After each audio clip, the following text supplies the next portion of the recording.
ഇരുട്ടണ ഒന്നും കാണാൻ പറ്റില്ല. അതിനല്ലാടാ ചോർച്ച് അപ്പിടി കുട്ടണന്റെ ബുദ്ധി. നീ എന്തിനാണല്ലേ എപ്പോഴെങ്കിലും വഴക്ക് പറയണത്? എന്തോന്ന് വഴക്ക് പറയുന്നത്? ഭർത്താവിന് ആവശ്യത്തിന് ഫ്രീഡം കൊടുക്കുന്ന ഒരു മോഡേൺ വൈഫാണ് ഞാൻ. അമ്മയ്ക്ക് അറിഞ്ഞൂടെ അത്? അപ്പഴേ നീ എന്നെ പോലെ തന്നല്ലേ? അതെ അതെ.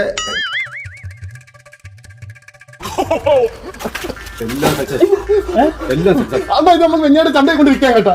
എന്നിട്ട് വേണം അടുത്ത ദിവസം ഒരു കടയിൽ പോയി അച്ഛൻ്റെ അടുത്ത് പറഞ്ഞു കൊടുക്കാൻ. എടാ താമര വരുത്തോണ്ട് വിൽക്കടാ. എന്റെ മൊബൈൽ അകത്തായി പോയിട്ട് ഞാൻ ഇപ്പം വരാം. ഒറ്റ സെക്കൻഡ്. ഇത് വള്ളി കിട്ടാവൂടെ? വള്ളി കിട്ടുന്നാവൂല. നാളെ ഇതെങ്ങനെയാണ് ഓഫ് ചെയ്യണം? ഇതാരും മൊബൈൽ? അത് കുട്ടാണല്ലേ ഫോൺ. എടാ ഇത് നോക്കിയാ പുള്ളി അകത്തോട്ട് പോയാ? അയ്യോ കുട്ടേട്ടാ